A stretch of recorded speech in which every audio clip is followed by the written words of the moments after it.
एक ऐसे वक्त में जब अमेरिका और ईरान के बीच एक राउंड की बातचीत हो चुकी है और दूसरा राउंड शुरू होने वाला है, तो फिर भी ट्रंप ईरान को लगातार जंग की धमकी क्यों दे रहे हैं? इसका जवाब है ईरान के परमाणु हथियार बनाने की कोशिशों में आई तेजी और रूस चीन जैसे देशों के साथ उसकी दोस्ती। पिछले 3 दशक से भी ज्यादा वक्त से यूक्रेन युद्ध में फंसे रूस की मदद के लिए ईरान न सिर्फ अपने ड्रोन्स की फैक्ट्री रूस में लगा चुका है, बल्कि रूस को मिसाइलों की सप्लाई भी ईरान ने की है। इसके एवज में रूस ने भी ईरान की एयर डिफेंस को मजबूत करने के लिए कई एयर डिफेंस सिस्टम उसे दिए हैं। साथ ही ईरान की एयरफोर्स को और ज़्यादा पावरफुल बनाने के लिए रूसी फाइटर जेट्स सुखोई 35 की डील भी हुई है। दरअसल ईरान की जो एयरफोर्स है, ईरान की अगर मिलिट्री पावर को हम देखते हैं तो ईरान ने ड्रोन्स बनाने में और मिसाइल बनाने में तो काफ़ी महारत हासिल की है, लेकिन उसकी एयरफोर्स अभी भी काफ़ी कमज़ोर है। ईरान के पास जो फाइटर जेट्स हैं वो अभी भी 1979 की उस इस्लामिक क्रांति से पहले के हैं, जब ईरान अमेरिका का दोस्त हुआ करता था और अमेरिका के साथ साथ पश्चिमी देशों के दिए गए फाइटर जेट्स उसके पास रहते थे। लेकिन 1979 में जो इस्लामिक क्रांति हुई, उसके बाद से अमेरिका ने ईरान पर पाबंदियां लगा दी, उसे कोई हथियार नहीं बेचे गए। आज की तारीख में ईरान की एयरफोर्स को इजराइल या अमेरिका के मुकाबले बेहद कमज़ोर माना जाता है। पिछले साल जब इजराइल ने ईरान पर एयर स्ट्राइक की थी, तो उसके फाइटर जेट्स को जवाब देने के लिए ईरान के फाइटर जेट्स आसमान में मौजूद नहीं थे, ऐसा कई रिपोर्ट्स में कहा गया था। तो ईरान की एयरफोर्स को मजबूत करने के लिए सुखोई 35 की डील रूस के साथ हुई है। इसके अलावा रूस से ईरान को सैटेलाइट इंफॉर्मेशन भी दी जा रही है, ताकि उसे आने वाले खतरों पर का अंदाजा पहले से ही हो सके। वहीं दूसरी ओर चाइना भी ईरान को मजबूत बनाने में पीछे नहीं है।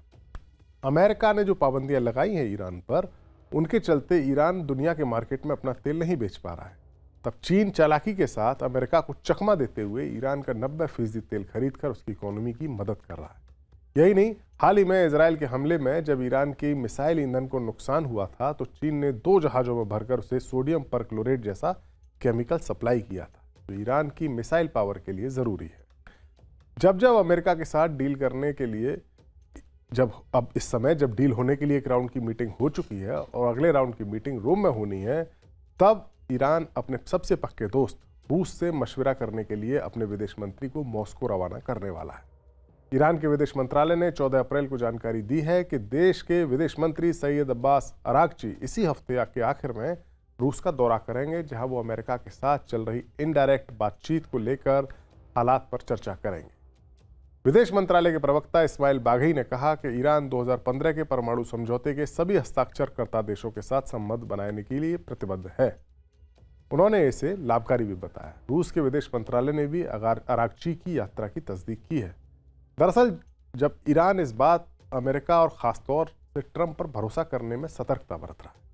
ईरान ने 2015 में अमेरिका के साथ समझौता किया था। बराक ओबामा तब राष्ट्रपति थे। ये 2 साल बातचीत हुई थी, उसके बाद समझौता हुआ था।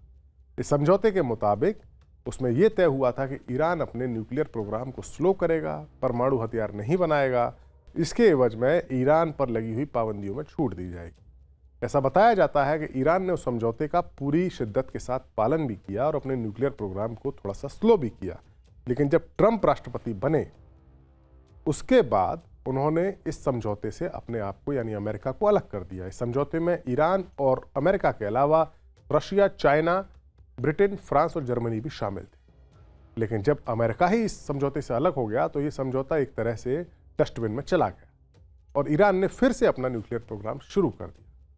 इसलिए अब ईरान ट्रंप की बात पर भरोसा करने से पहले रूस के साथ पूरा मशवरा करना चाहता है।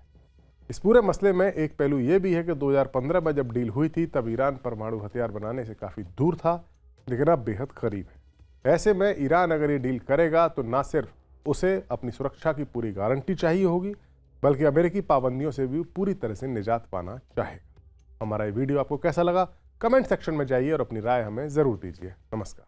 न्यूज नेशन अब व्हाट्सएप पर खबरों की ताजा अपडेट के लिए न्यूज नेशन के इस QR कोड को स्कैन करें।